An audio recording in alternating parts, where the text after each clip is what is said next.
Hi all, good morning, శుభోదయం అందరికీ. ఎలా ఉన్నారు అందరూ? నేనైతే చాలా బాగున్నాను. నేను నా 55 డేస్ ఆఫ్ ఫిట్నెస్ ఛాలెంజ్ సక్సెస్ఫుల్గా కంప్లీట్ చేసి ఇవాళ నా 56th డే కూడా స్టార్ట్ చేసి ఫినిష్ చేసేసాను. దేనికోసం వెయిట్ చేస్తున్నారు మీరందరూ? ఇంకా నా 56th day of fitness challenge video చూస్తున్న వారు ఎవరైనా సరే ఇవాళ అట్లీస్ట్ మీరు మీ లైఫ్లో మీ బాడీ ఫిజికల్ ఫిట్నెస్ పైన, మీ లైఫ్ స్టైల్ చేంజెస్ పట్ల కొద్దిగా మోటివేషన్ తెచ్చుకొని, ఇన్స్పిరేషన్ తెచ్చుకొని చేంజెస్ చేసుకుంటారని కోరుకుంటూ ఉన్నాను. నేను డైలీ నా వీడియోస్లో గ్రాటిట్యూడ్ అనేది ఎక్స్ప్రెస్ చేస్తూ ఉంటాను. ఆన్ దట్ గ్రాటిట్యూడ్ నోట్ మనకి today we are a family of 307 members.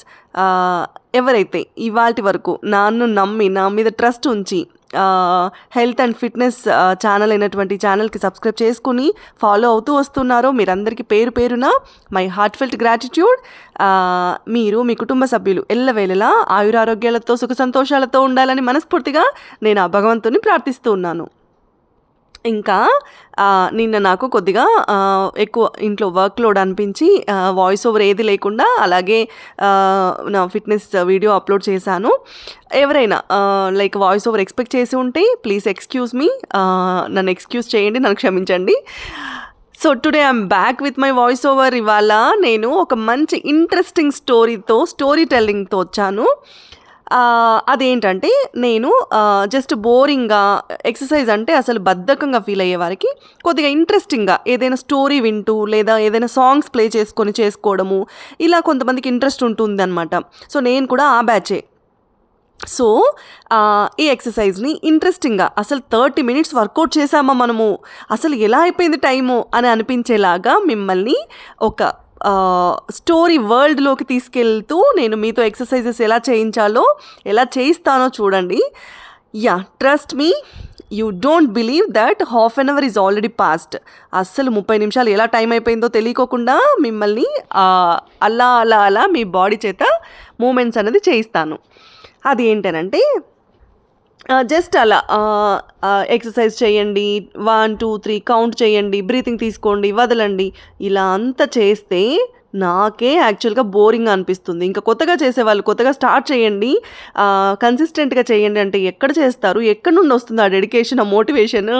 So highly impossible కదా. సో అందుకోసము నేను ఒకటి ఆలోచించాను. ఒక స్టోరీ టెల్లింగ్ వేలో ఇప్పుడు ఒక ఇంట్రెస్టింగ్గా ఏదైనా ఒక కథ చెప్పుకుంటూ వెళ్తే ఆ కథలో నెక్స్ట్ ఏం జరుగుతుందో, అమ్మో నెక్స్ట్ ఏమైందో, ట్విస్ట్ల మీద ట్విస్ట్లు, దెబ్బ మీద దెబ్బ, అసలు ఏమేం మలుపులు ఉన్నాయో ఏంటో అనే క్యూరియాసిటీ, అనే ఉత్సాహము, ఆ సస్పెన్స్ అన్నది ఖచ్చితంగా ప్రతి ఒక్కరికి ఉంటుంది కదా. సో ఆ సస్పెన్స్ కోసము, ఆ సస్పెన్స్ వినాలి, తెలుసుకోవాలన్న కోరికతో అయినా నెక్స్ట్ డే మీరు నా వీడియో చూసి ఆటోమేటిక్గా మీరు ఎక్సర్సైజెస్, వార్మప్స్, రొటీన్స్ చేసుకుంటారని నేను కోరుకుంటున్నాను. ఇంకా అదేంటనంటే నేను నా ఎడ్యుకేషన్, నేను అసలు ఐబిఎం ఎలా ప్లేస్ అయ్యాను, ఎలా సెలెక్ట్ అయ్యాను, my IBM journey, my job search story, my job search journey. So ఇలాంటి టాపిక్స్ మీద డైలీ ఒక సిరీస్ లాగా చేద్దాం అనుకుంటున్నాను. So that series is nothing but my job search series and as well my IBM journey అనమాట. So నేను నా IBM జర్నీతో ముందరికి వచ్చాను. ఈ వీడియో చూస్తున్న వారు ఎవరైనా సరే ఏంటబ్బా ఈ సోది, ఈ జర్నీలంతా మాకెందుకు అని అనుకుండేవారు కామెంట్ బాక్స్లోకి వెళ్ళి సోది కామెంట్లు పెట్టకుండా స్కిప్ చేసేయండి. హ్యాపీగా మీకు నచ్చిన కంటెంట్ వెళ్ళి మీరు చూసుకోవచ్చు. అబ్బా ఎంత ఇంట్రెస్టింగ్గా ఉందో, ఎంత వినసొంపుగా ఉందో అని అనుకునేవారు స్కిప్ చేయకుండా నా వీడియో కంటిన్యూస్గా మొత్తం ఫుల్ చూడండి. మీకు ఆ రెలవెంట్ ఇన్ఫర్మేషన్ కానీ నాలెడ్జ్ కానీ వచ్చిందని అనిపిస్తే లైక్ చేసి, షేర్ చేసి, సబ్స్క్రైబ్ చేసుకోండి. యా, నేను అస్సలు జాబ్ సెర్చ్ ఎలా స్టార్ట్ అయింది ఏంటి, అసలు దానికంటే ముందు నా ఎడ్యుకేషన్ ఎలా సాగింది ఏంటి అన్నది స్టార్ట్ చేయాలి. ఎడ్యుకేషన్ చెప్తాను, బట్ ఐబిఎం నాకు ఎంతో స్పెషల్ అయినటువంటి ఒక కంపెనీ అనమాట. ఎందుకనంటే నేను జాబ్ సెర్చ్లో ఉన్నప్పుడు అత్యంత స్ట్రెస్ఫుల్ డేస్ లీడ్ చేసేటప్పుడు ఐబిఎం నాకు ఒక్క ఆపర్చునిటీ ప్రొవైడ్ చేసింది. ఆ ఆపర్చునిటీ నా లైఫ్ని చేంజ్ చేసింది.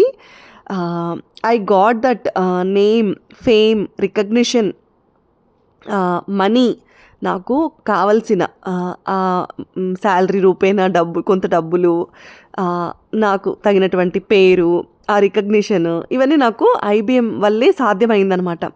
So IBM is very special to my heart. IBM అంటే ఫుల్ నేమ్ వచ్చేసి ఇంటర్నేషనల్ బిజినెస్ మెషిన్స్ అనమాట. ఇది ఒక అమెరికన్ కంపెనీ. ఐబీఎంకి నేను ఎలా సెలెక్ట్ అయ్యాను ఏంటి అని అంటే, గ్రాడ్యుయేట్ హైయర్గా హైదరాబాద్లో ఒక విమెన్స్ ఇంజనీరింగ్ కాలేజ్లో డ్రైవ్ కండక్ట్ చేశారనమాట. It's of A 2 days drive. So 2 days drive. దీనికంటే ముందు ఐబీఎం జర్నీ, సెలెక్షన్ ప్రాసెస్ ఇదంతా చెప్పే కంటే ముందు నేను 2009 పాస్డ్ అవుట్ అనమాట. నేను 2009 ఎలక్ట్రానిక్స్ అండ్ కమ్యూనికేషన్స్ బ్రాంచ్లో ఇంజనీరింగ్ చేశాను, బీటెక్ చేశాను. when I have pursued BTech in 2009, నేను 2009లో బీటెక్ కంప్లీట్ చేసినప్పుడు 2010లో ఈ డ్రైవ్ అనేది జరిగిందనమాట. 2010లో డ్రైవ్ జరిగి 2010లోనే ఆఫర్ లెటర్ ఇచ్చారు. ఆఫర్ లెటర్ అయితే ఇచ్చారు, బట్ జాయినింగ్ డేట్ అనేది ఇవ్వలేదన్నమాట. వారు మరి ఎందుకు అది కొద్ది రోజులు హోల్డ్లో పెట్టారు. హోల్డ్లో పెట్టిన తర్వాత కూడా నాకు ఫస్ట్ జాయినింగ్ లొకేషన్ వచ్చేసి పూణే ఇచ్చారు. తర్వాత they again logged it for 6 months and then they gave for Chennai location. So first నాకు పూణే లొకేషన్ ఇచ్చి ఉన్నారు. తర్వాత కొద్దిగా లాగ్ చేసి మళ్ళీ కొద్దిగా వెయిటింగ్ లిస్ట్లో పెట్టి తర్వాత ఒక 6 months తర్వాత మళ్ళీ చెన్నై లొకేషన్కి ఇచ్చారనమాట. 2009లో నా బీటెక్ కంప్లీట్ అయితే నేను 2011లో నేను ఐబీఎంకి జాయిన్ అయ్యాను అనమాట.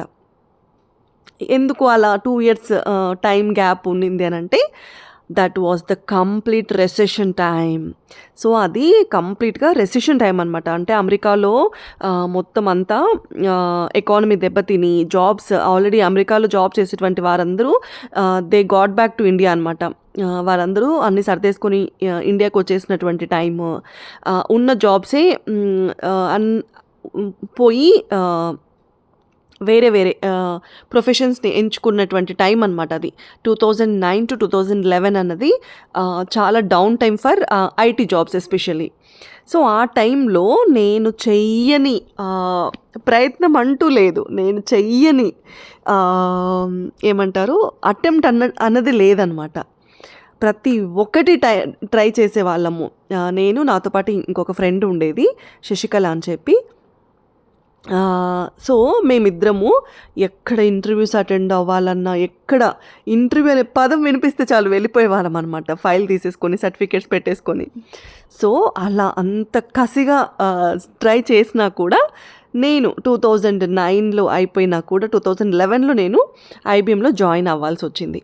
ఈ 2009 to 11 అనేటువంటి టైం పీరియడ్ ఉంటుంది కదా, that is the very worst phase of life అని చెప్పొచ్చు. ఎందుకనంటే బీటెక్లో సాదాసీదాగా చదివినటువంటి వారికి ఎలా ఉంటుందో తెలియదు, కానీ కసిగా ఖచ్చితంగా మనము ఒక లైఫ్లో ఒక సెటిల్మెంట్ అన్నది చూడాలి, ఒక బెటర్మెంట్ ఇన్ ద లైఫ్ చూడాలి అని అనుకున్నటువంటి వారికి మాత్రము చాలా కష్టము ఇలాంటి రెసెషన్స్. కానీ ఇలా ఎక్కడికి వెళ్ళినా అసలు తర్వాత ఇంటర్వ్యూ అయిపోతుంది, తర్వాత నో కాల్ బ్యాక్ అనమాట.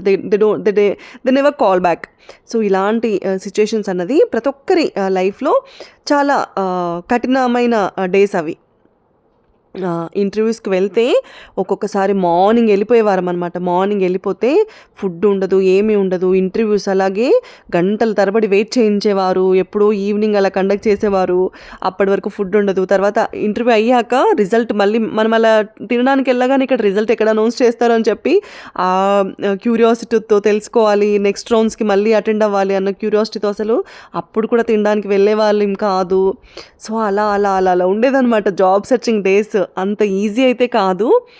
నా లైఫ్లో ఏది కూడా అంత ఈజీగా అయితే రాలేదు, అంత ఈజీగా వచ్చినటువంటివి ఏవి లేవు నా లైఫ్లో. బేసిక్గా నేను ఎంతో కష్టపడి నా కష్టాన్ని వెచ్చించి నేను ఎంతో తీవ్ర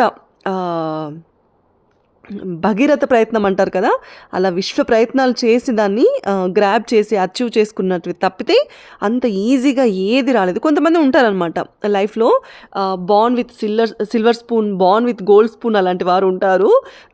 నేనైతే దానికి పూర్తి విరుద్ధం అనమాట. కష్టపడితేనే వచ్చింది నాకు ఏదైనా సరే, ప్రతీది. సో అలా ఆ 2009-11 ఆ పీరియడ్‌లో అట్‌లీస్ట్ టైమ్ వేస్ట్ చేయడం ఎందుకు, కాలేజెస్‌లో అట్‌లీస్ట్ అసిస్టెంట్ ప్రొఫెసర్‌గా వెళ్దామని చెప్పి కాలేజెస్‌లో ఇంటర్వ్యూస్ కండక్ట్ చేసేవారు. లైక్ అసిస్టెంట్ ప్రొఫెసర్ రిక్వైర్మెంట్ ఉన్నప్పుడు. సో, వాటికి కూడా అటెండ్ చేసేవాళ్ళమనమాట. అలా వెళ్ళినప్పుడు చాలా కాలేజెస్‌లో అక్కడ కూడా పర్సెంటేజ్ కట్ ఆఫ్ పెట్టేవారు. నా కాలేజ్‌లో branch topper, overall branch topper అనమాట. ఓవరాల్ బ్రాంచ్ టాపర్ అంటే నా పర్సెంటేజ్ వచ్చేసి 78% ఓవరాల్. అప్పుడు మేము ఇంటర్వ్యూకి అటెండ్ అయిన టైంలో one person also attended. She is from Annamacharya college అనమాట. రాజంపేట అన్నమాచార్య కాలేజ్ నుంచి వచ్చారు. తనకి 80% ఉండిండే పర్సెంటేజ్. జస్ట్ 2% డిఫరెన్స్తో మా కాలేజ్లో, నేను చదివినటువంటి కాలేజ్లో కూడా I didn't get selected for assistant professor job. So అంత టఫ్ కాంపిటీషన్ ఉండే ఆ టైంలో అసిస్టెంట్ ప్రొఫెసర్ జాబ్కి కూడా. ఇంకోటి ఏమంటే అడ్వాంటేజ్, అప్పుడు అసిస్టెంట్ ప్రొఫెసర్ జాబ్కి ఎంటెక్ మ్యాండేటరీ రిక్వైర్మెంట్ లేదనమాట. జస్ట్ బీటెక్ పాస్డ్ అవుట్స్ కూడా అసిస్టెంట్ ప్రొఫెసర్ జాబ్స్కి ఎలిజిబుల్ అన్నట్టు కాల్ చేసేవారు. బట్ అన్లక్కీలీ, అన్ఫార్చునేట్లీ ఆ రోజు ఆ ఇంటర్వ్యూకి అటెండ్ అయిన టైంలో మొత్తం అంత టెక్నికల్ ఇంటర్వ్యూస్ సెషన్స్, డెమో ఇవ్వమని చెప్తారు. ఆ demos, I'm good at everything. But still highest percentage criteria పెట్టి తనకి జస్ట్ 2% ఎక్స్ట్రా ఉందని చెప్పి, even though she's from different college, same college అన్న పార్షియాలిటీ కూడా చూపించకుండా దే డిడ్ంట్ సెలెక్ట్ మీ అనమాట.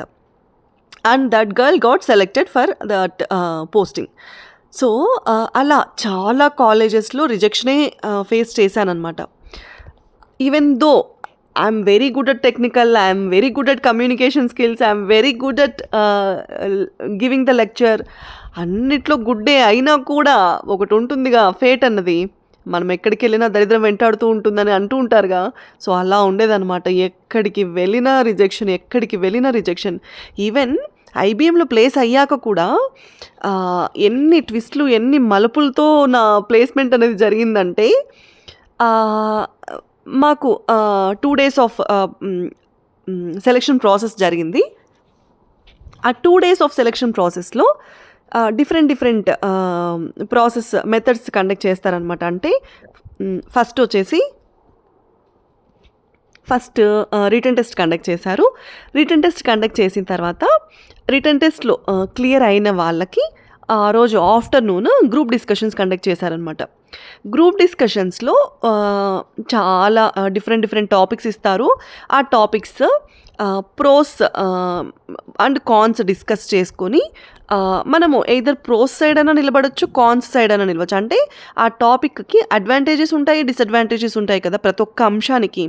సో మనము అడ్వాంటేజెస్ సైడ్ అయినా ఉండొచ్చు, డిసడ్వాంటేజెస్ సైడ్ అయినా ఉండొచ్చు.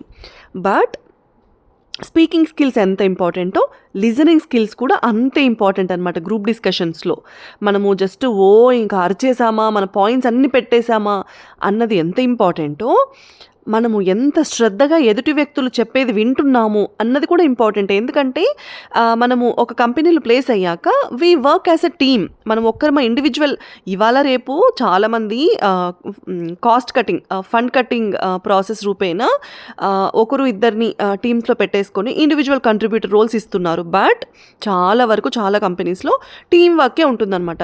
So when we're working as a team, we have to align to the team. So ఆ టీమ్కి మనము అలైన్ అయ్యి ఉండాలన్నమాట. నేను చెప్పిందే మీరు అందరు వినాలి అన్న శాసనాలు ప్రాసెసింగ్ అంతా ఉండదన్నమాట. So we have to work as a team. అందరి ఐడియాస్ తీసుకోవాలి. అందరి ఐడియాస్లో ది బెస్ట్ ఐడియాస్కి ఒక కంక్లూజన్, ఒక ఓటింగ్ అన్నది ఎంచుకొని, సో ఆ ఐడియాస్ని ఇంప్లిమెంట్ చేసే విధంగా వర్క్ చేస్తారనమాట. సో గ్రూప్ డిస్కషన్స్ కండక్ట్ చేసినప్పుడు కమ్యూనికేషన్ స్కిల్స్లో భాగమైనటువంటి టాకింగ్, స్పీకింగ్ ఎంత ఇంపార్టెంటో listening is also the same important అనమాట. సో సమ్హౌ ఆ రోజు గ్రూప్ డిస్కషన్స్లో కూడా క్లియర్ అయింది. So this is all happened on the first day అనమాట. సో ఫస్ట్ డే ఇదంతా జరిగింది, like written test and that follows with group discussion. Group డిస్కషన్స్లో క్లియర్ అయిన వాళ్ళని సెకండ్ రౌండ్ అంటే నెక్స్ట్ డేకి పిలుస్తారనమాట. నెక్స్ట్ డే ఏమేమి ఉంటాయి అంటే technical 1 round of or 2 rounds of technical interviews followed by HR ఉంటుందన్నమాట. ఆ 2 రౌండ్స్ ఆఫ్ టెక్నికల్ ఇంటర్వ్యూస్‌లో నాకు ఉన్నటువంటి టెక్నికల్ రౌండ్స్ అయితే very strong technical rounds conduct చేశారు. Because they wanted software developers అనమాట. I am from electronics background. నేను electronics and communications ఇంజినీరింగ్‌లో బీటెక్ చేశాను. కంప్యూటర్ నాలెడ్జ్ మాకు ఏ సబ్జెక్ట్స్ అయితే ఉండుంటాయో మా సెమిస్టర్స్‌లో, సో ఆ సబ్జెక్ట్స్ పరంగా నాకు నాలెడ్జ్ ఉంది తప్పితే ఇప్పుడు సీఎస్ఈ వాళ్ళకి కానీ, ఐటీ అంటే కంప్యూటర్ సైన్స్ ఇంజినీరింగ్ చేసినటువంటి వారికి కానీ, ఇన్ఫర్మేషన్ టెక్నాలజీలో బీటెక్ చేసినటువంటి వారికి ఉన్నటువంటి కంప్యూటర్ నాలెడ్జ్ అంత ఉండదనమాట ఎలక్ట్రానిక్స్ అండ్ కమ్యూనికేషన్స్‌లో బీటెక్ చేసిన వారికి. వీళ్ళకేంటంటే మాకేంటంటే ఎలక్ట్రానిక్స్, ఈ ఎలక్ట్రికల్ అండ్ ఎలక్ట్రానిక్స్ ఇలాంటి సబ్జెక్ట్స్ ఎక్కువ ఉంటుందన్నమాట. But when we wanted to go for IT industry jobs, we have to cope up with the computer languages అనమాట. సో వాళ్ళు అలా కోడింగ్ రాయమని చాలా ప్రోగ్రామ్స్ ఇచ్చి కోడింగ్ రాయమన్నారు. Somehow I wrote all of the coding, but 1, 2 మనకి ఇంకా తెలియనటివి మనం ఏం చేయలేం కదా. Sorry sir, I have to recollect ఇదేదని చెప్పి మేనేజ్ చేశాను. ఆ టెక్నికల్ ఇంటర్వ్యూస్లో కూడా ఇంటర్వ్యూ చేసేవాళ్ళు చాలా సపోర్టివ్గా ఉంటారనమాట. మన చేత మనకి తెలియకుండానే ఆన్సర్స్ రాబట్టేలాగా వాళ్ళు చాలా హెల్ప్ చేస్తారు, సపోర్ట్ చేస్తారు, క్లూస్ ఇస్తారు. మనం ఎంతవరకు ఆ క్లూస్ని మనము గ్రాస్ప్ చేయగలుగుతున్నాము. అంత టఫ్, అంత టెన్షన్గా ఉంటుంది కదా ఇంటర్వ్యూలో. అంత టెన్షన్లో కూడా, అంత స్ట్రెస్లో కూడా మనము ఎంతవరకు ఆ క్లూస్ని గ్రాస్ప్ చేయగలుగుతున్నాము, ఇవన్నీ కూడా పాయింటెడ్ అనమాట. ఇవన్నీ అబ్జర్వ్ చేస్తారు వాళ్ళు. సో టెక్నికల్ రౌండ్స్ అయిపోయింది. టెక్నికల్ రౌండ్లో రిజల్ట్ కోసము ఇలా 1000 కళ్ళతో వేచి చూసి end of the day like around evening 5 ఆ టైంలో నాకు టెక్నికల్ రిజల్ట్ అనేది పాజిటివ్ వచ్చింది. So that was the very happy moment అనమాట. బికాజ్ టెక్నికల్ రౌండ్ క్లియర్ చేస్తే విత్ మై కమ్యూనికేషన్ స్కిల్స్, నాకు I had very good communication skills. Like I was telling on every day basis, నేను daily చెప్తూనే ఉంటాను కదా నా వీడియోస్లో. I'm a very good speaker, at the same time I'm a very good listener అనమాట. So అలా communication skills పరంగా నాకు ఎలాంటి ప్రాబ్లం లేదు. HR round they check on the communication skills, మనం ఎంత ఫ్లూయెంట్గా మాట్లాడుతున్నాము, how we are able to communicate what ever our knowledge to the peers. So ఇదంతా చెక్ చేస్తారనమాట. సో టెక్నికల్ రౌండ్ క్లియర్ అయితే చాలురా బాబోయ్, HR round is like a cake walk for మీ అన్నట్టు ఉండిండే ఆ రోజు. టెక్నికల్ రౌండ్లో పాజిటివ్ రాగానే I'm like more than 50% I very happy అనమాట. So next HR round conduct చేశారు. హెచ్ఆర్ రౌండ్ గురించి చెప్పాలి. నాకు ఆ రోజు ఇంకా ఇప్పటికి కూడా నాకు కళ్ళ ముందు అలాగే ఉందన్నమాట. అంటే ఆ హెచ్ఆర్ రూమ్కి పిలిచినటువంటి ఆ పర్సన్, హెచ్ఆర్ రౌండ్లో ప్లీజ్ బీ సీటెడ్ అని చెప్పినటువంటి ఆ హెచ్ఆర్ ఎవరైతే ఉన్నారో ఆ persons face is also like నాకు ఇంకా ఫ్రెష్గా ఆ మెమరీ అన్నది నా మైండ్లో అలాగే ఉందన్నమాట. Because that is my first company, that is my first HR round in such a big MNC. IBM అనేది ఈజ్ లైక్ ఎంఎన్సీ కదా, మల్టీనేషనల్ కంపెనీ. సో ఐబిఎం లాంటి కంపెనీలో హెచ్ఆర్ రౌండ్ అనేది ఈజ్ లైక్ వెరీ ఫస్ట్ అనమాట అప్పుడు ఉన్నటువంటి recession టైంలో. So నా హెచ్ఆర్ ఇంటర్వ్యూ ఎలా జరిగిందంటే లైక్ స్ట్రెంగ్స్, వీక్నెస్ ఇవన్నీ అడుగుతారనమాట. స్ట్రెంగ్స్ ఏంటి అని అడిగారు, వీక్నెస్ ఏంటి అని అడిగారు. ఇంకా స్ట్రెంగ్స్ని, వీక్నెసెస్ని ఎలా బ్యాలెన్స్ చేస్తావు అని అడిగారు. నాకు అంత మొత్తం గుర్తులేదు, కానీ కొన్ని హై లెవెల్ పాయింట్స్ అయితే ఇంకా గుర్తున్నాయి.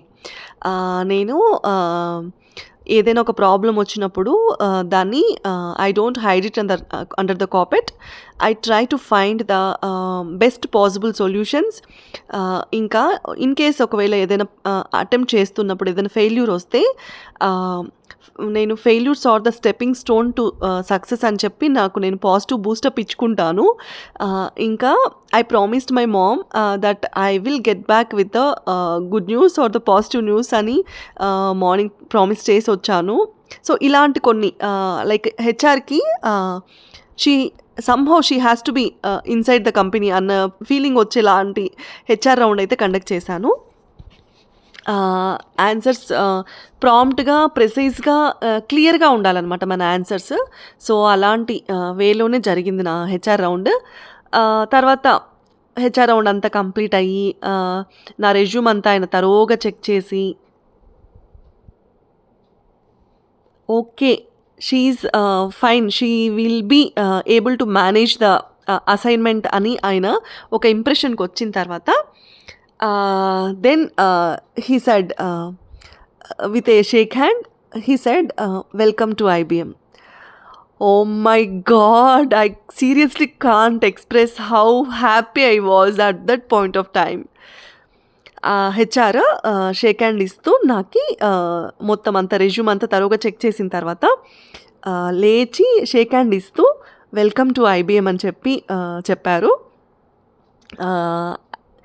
He so kind, he so genuine, he so good. నాకు ఆయన్ని కలిసే అవకాశం నాకు ఎప్పుడు దొరకలేదు, కానీ నేను చెన్నై లొకేషన్లో వర్క్ చేశాను, IBM లొకేషన్లో వర్క్ చేశాను IBMలో. బట్ ఆ హెచ్ఆర్ గారు నాకు ఎప్పుడు కనిపించలేదు. ఇన్ కేస్ కనిపించి ఉంటే maybe I would have treated him so well.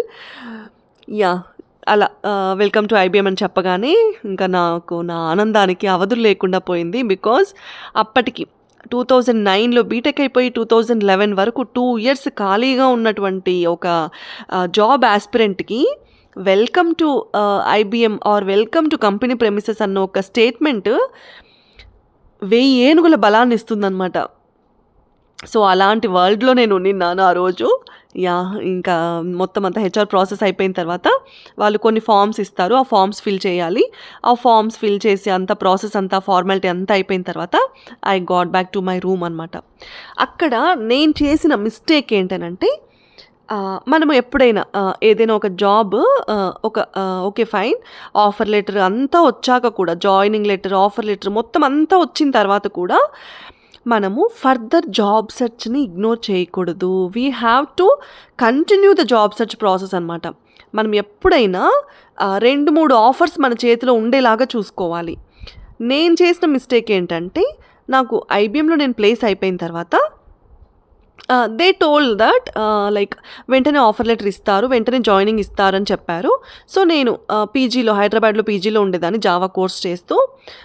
నేనేం చేశానంటే, ఓకే ఫైన్, ఇంకా జాబ్ వచ్చేసింది, ఆఫర్ లెటర్ వచ్చేసింది, జాయినింగ్ లెటర్ ఇవాళ రేపు ఇస్తామని అంటున్నారు కదా అని చెప్పి ఐ వెకేటెడ్ ద పీజీ అంతా వెకేట్ చేసేసాను. నేను ఇంటికి వెళ్ళిపోయాను అనమాట. అంటే 2 years టైం అయిపోయింది కదా, ఈ జాబ్ సెర్చ్, ఈ స్ట్రెస్, అసలు ఈ మధ్య ఈ 2 years గ్యాప్లో చాలా ఫెస్టివల్స్ని నేను మిస్ చేసుకున్నాను.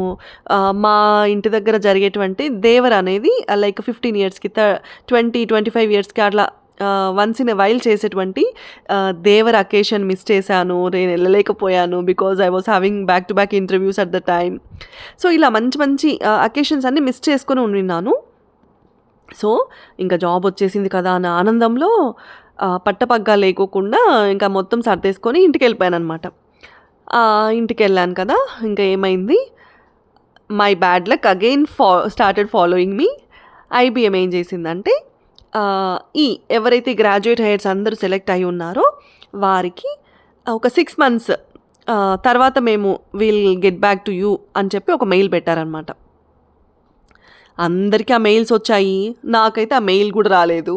ఆ మెయిల్ నాకు ఎందుకు రాలేదు అని అంటే, నేను ఫామ్స్ ఫిల్ చేశానని చెప్పాను కదా, ఆ ఫామ్స్ ఫిల్అప్ చేసే వాటిల్లో నా మెయిల్ ఐడి ఏంటనంటే, నేను అప్పట్లో యాహూ ఉండేది, నేను యాహూ మెయిల్ ఐడిని ఇచ్చాను. Suvarna G09 is my Yahoo mail ID అనమాట. నా ఫేస్బుక్కి సువర్ణ G09@yahoo.co.in ఉంటుందన్నమాట. అది నా మెయిల్ ఐడి అయితే, they try to communicate to Suvarna Go9, Suvarna G09 కాకుండా సువర్ణ Go9కి they try to send emails and they got back అనమాట. They bounced back the emails. వారికి ఆ మెయిల్స్ నుంచి బౌన్స్ బ్యాక్ అవుతూ ఉండేవి. వాళ్ళు ఏం చేశారంటే, ఒకానొక టైంలో okay she is not interested in joining IBM అని చెప్పి డిసైడ్ అయిపోయి they stop sending me mails also. నాకు ఆలోచించి అదేంటి బాబోయ్, అందరికీ మెయిల్స్ వస్తున్నాయి, నాకేంటి మెయిల్స్ కూడా రావట్లేదు అట్లీస్ట్. అసలు ఇప్పుడు నేను సెలెక్ట్ అయినట్లా, సెలెక్ట్ కానట్లా, సెలెక్ట్ అయ్యానా లేనా అనే దానికి నా దగ్గర ప్రూఫ్ ఉంది. ఐ హ్యావ్ ద ఫామ్ అనమాట. They gave the acknowledgement form on the same day. So okay fine, acknowledgement form అయితే ఉంది. అక్నాలెడ్జ్మెంట్ ఫామ్ మీద ఒక సీరియల్ నెంబర్ కూడా ఉంటుంది. సో అక్కడి వరకు సేఫే. బట్ మెయిల్స్ ఎందుకు రావట్లేదు నాకు? రోజు అప్పుడు ఇంట్లో ల్యాప్టాప్ ఉండేది కాదు. ఇంటర్నెట్ కేఫ్కి వెళ్ళడము, మెయిల్ ఓపెన్ చేయడము, రిఫ్రెష్ కొట్టడము, ఇదే పని అనమాట డైలీ. సో నాకెందుకో ఒక రోజు నా బ్రెయిన్ ఏం చెప్పిందంటే, ఎక్కడో ఏదో తప్పు జరిగినట్టుంది, ఎక్కడో ఏదో మిస్టేక్ ఉంది అని చెప్పి నేను ఆలోచించుకొని నాకెందుకో అనిపించిందనమాట. సువర్ణ G09 అనేది నా మెయిల్ ఐడి. మేబీ అక్కడ జీరోని ఓగా కన్సిడర్ చేశారా ఏమైనా అని చెప్పి సువర్ణ Go9 అనే ఒక మెయిల్ ఐడి క్రియేట్ చేశానమాట. అక్కడ ఉన్నాయి మెయిల్స్ అన్నీ. వామ్మో! ఎంత అస్సలు ఇవే కదా ట్విస్ట్ల మీద ట్విస్ట్లు అంటే. సో ఇలా జరిగిందనమాట. తర్వాత అక్కడ ఆ మెయిల్స్ అన్నీ చూసుకున్నాను. తర్వాత దాంట్లో కొద్ది రోజుల తర్వాత కొద్దిగా కమ్యూనికేషన్ చేసి ఆ హెచ్ఆర్స్కి వీళ్ళకి వాళ్ళకి మెయిల్స్ పెట్టడం వల్ల one fine day I got a mail that my joining location is Chennai and so date I have to report అన్నట్టు. సో అలా నేను ఐబిఎంకి జాయిన్ అయ్యాను. నేను ఇంత హార్డిల్స్ ఫేస్ చేసి, ఇంత కష్టపడి జాబ్ సెర్చ్ చేసి ఒక్కొక్కసారి డిసప్పాయింట్మెంట్ అనేది వస్తుంది, నిరుత్సాహం వస్తుంది. చుట్టుపక్కల వాళ్ళు ఇంకా జాబ్ రాలేదా అని అంటారు. మనము హైదరాబాద్లో కానీ బెంగళూరులో కానీ జాబ్ సెర్చ్ చేసేటప్పుడు మనకి ఫినాన్షియల్ సోర్స్ ఆఫ్ ఇన్కమ్ ఉండదు కదా, మనకి జాబ్స్ లేకపోతే శాలరీ ఉండదు. మనం అలాంటప్పుడు సిటీస్లో ఉండాలి అంటే ఎవ్రీ మంత్ మన పేరెంట్స్ మనకి మళ్ళీ పాకెట్ మనీ డబ్బులు పంపిస్తూ ఉండాలి monthly. Again that would be a burden for them. So ఇలాంటి అన్నీ ఫేస్ చేసి, ఇలాంటివన్నీ దాటుకొని నేను నా జాబ్ సెర్చ్కి ఫుల్ స్టాప్ పెట్టగలిగాను అనమాట ఐబిఎంలో జాయిన్ అయినటువంటి రోజు. So that is the reason IBM is very special to my heart. తర్వాత కూడా నేను వెల్స్ ఫార్గోలో వర్క్ చేసి తర్వాత ఎంఎల్లోకి వెళ్ళి మెటర్నిటీ లీవ్ తర్వాత నేను మళ్ళీ జాయిన్ బ్యాక్ అయినప్పుడు మళ్ళీ కొద్దిగా అంటే ఎక్స్ప్లోరింగ్ బెటర్ ఆపర్చునిటీస్ కోసము again I try to gave my interviews to IBM. తర్వాత కూడా నేను మళ్ళీ చాలాసార్లు ఇంటర్వ్యూస్ ఇచ్చాను. టెక్నికల్ రౌండ్స్ క్లియర్ అయ్యాయి ఒక 2-3 టైమ్స్. హెచ్ఆర్లో like negotiation to the salary కానీ ఇంకా కొన్ని లైక్ లొకేషన్ వైజ్ కానీ ఇలాంటి కొన్ని ఇష్యూస్ వల్ల HR didn't get back to me. So అదనమాట. This is all my job search series for IBM. ఇంకా నేను ఇదే కంటిన్యూ చేస్తాను ఇంకా కొద్ది రోజులు. నేను వెల్స్ ఫార్గోకి ఎలా సెలెక్ట్ అయ్యాను, టీసీఎస్కి ఎలా సెలెక్ట్ అయ్యాను, వెల్స్ ఫార్గోలో ఎలా ఉండింది ప్రాసెస్, టీసీఎస్లో ఎలా ఉండింది ప్రాసెస్, ఇంకా ఐబిఎంలో I worked for different projects అనమాట. Different projects like AT&T, American telephone and telegraphy. Next నేను TD బ్యాంక్కి వర్క్ చేశాను. తర్వాత బ్రదర్ ఇంటర్నేషనల్ యూరోప్ అని చెప్పి BIE ప్రాజెక్ట్కి చేశాను. ఒకటి లైక్ టెలికామ్ ఇండస్ట్రీ, ఒకటి బ్యాంకింగ్ ఇండస్ట్రీ, ఒకటి ఇన్సూరెన్స్ లైక్ కామర్స్ అనమాట, కామర్స్ డొమైన్. సో ఇలా డిఫరెంట్ డొమైన్స్ మీద వర్క్ చేశాను, డిఫరెంట్ టెక్నాలజీస్ మీద వర్క్ చేశాను.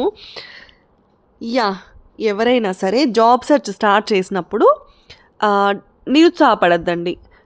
ఒక రోజులో రాలేదు, 2 రోజుల్లో రాలేదు, కొన్ని నెలలు, కొంతమంది కొన్ని సంవత్సరాల తరబడి వెయిట్ చేస్తూనే ఉంటారు. ఇంకా ఇవాళ రేపు సాఫ్ట్వేర్ జాబ్స్ చేయడం అన్నది అవి క్రాక్ చేయడం అన్నది చాలా ఈజీనే. జాబ్ క్రాక్ చేయడం చాలా ఈజీ నన్ను అడిగితే. జాబ్ని సస్టైన్ చేసుకోవడము, అది మెయింటైన్ చేసుకోవడము, ఆ జాబ్లో కంటిన్యూ చేయడం అన్నది ఈజ్ వెరీ హార్డ్ అనమాట. కొంతమందికి ఈజీగానే ఉంటుంది, కొంతమందికి హార్డ్గా ఉంటుంది. ఇంకా ఆఫీస్ పాలిటిక్స్ అంటారు, ఎంత నిజమన్నా అబద్ధమన్నా office politics are 100% correct, 100% true అనమాట. కొంతమంది వాళ్ళ రీజనాలిటీకి ప్రిఫరెన్స్ ఇచ్చుకుంటారు. కొంతమంది వారికి లెఫ్ట్ అండ్ రైట్ హ్యాండ్స్ లాగా ఉండేవారికి లైక్ అప్రైజల్స్ అండ్ బోనసెస్ ఇస్తారు. రియల్ వర్క్ చేసిన వారికి, రియల్ టాలెంట్ ఉన్న వారిని కొంతమంది తొక్కేసేటువంటి ప్రయత్నాలు చేసేటువంటి కూడా this are all office politics అనమాట. ఆ మేనేజర్ ఇష్టము, లైక్ సో మేనేజర్కి ఎవరైతే ఇష్టం ఉంటుందో వారికి అప్రైజల్స్ కానీ, బోనస్లు కానీ, ఇంక్రిమెంట్స్ కానీ ఇవన్నీ పాసిబుల్ అయ్యేలాగా చేస్తారు. ఇది నిజం అన్నా, నిజం కాదు అన్నా, ఒప్పుకున్నా, ఒప్పుకోకపోయినా ఇది ఫ్యాక్ట్. 100% ఆఫీస్ పాలిటిక్స్ అనేవి ఉంటాయి. కానీ అవి ఎవరు బయటికి చెప్పుకోరనమాట. ఇప్పుడు ఆ మేనేజర్‌కి ఎవరు ఎందుకు ఇష్టము, వారికి ఎందుకు అప్రైజల్స్ ఇచ్చారు అనేది it's completely that manager choice అనమాట. Yeah! That's all for the day. నేను టుమారో ఇదే సీరీస్ కంటిన్యూ చేస్తాను. నేను ఇక్కడ ఎక్సర్సైజ్ చేస్తూ నా బ్రీతింగ్ ఎక్సర్సైజెస్ దగ్గరికొచ్చాను. So yeah! I'm done for the day. I'm almost signing off for the day. ఇంకా యాహ్! నేను రేపు వెల్స్ ఫార్గో అసలు అది ఎలా జరిగింది, ఇంటర్వ్యూ ప్రాసెస్, జాబ్ సెర్చ్ చేసేటప్పుడు మనము మన మెంటల్ హెల్త్, ఎమోషనల్ హెల్త్ స్ట్రాంగ్‌గా పెట్టుకోవడం అనేది చాలా important. So please work on that emotional balance అనమాట. యాహ్! యోగా చేసుకోవడము, మెడిటేషన్ చేసుకోవడము, ప్రాణాయామ చేసుకోవడం అనేది ఎస్పెషల్లీ జాబ్ సెర్చ్ చేసే వారికి చాలా అవసరము. Because they want that emotional confidence అనమాట. So yeah! I'm done for the day. అందరూ ప్రతిరోజు ఫాలో అయ్యేటువంటి చెక్ లిస్ట్ అంతా ఫాలో అవ్వండి. ఇగ్నోర్ చేయొద్దండి. ఎక్సర్సైజ్ అండ్ యోగా మీ లైఫ్ స్టైల్‌లో భాగం చేర్చుకోండి. ఇది డైలీ ఉండేలాగా ప్లాన్ చేసుకోండి. Yeah! That's all for the day. సర్వే జన సుఖినో భవంతు. అందరూ హ్యాపీగా, పీస్‌ఫుల్‌గా పాజిటివిటీని స్ప్రెడ్ చేస్తూ హ్యాపీ హార్మోన్స్ మీద వర్క్ చేసుకోండి.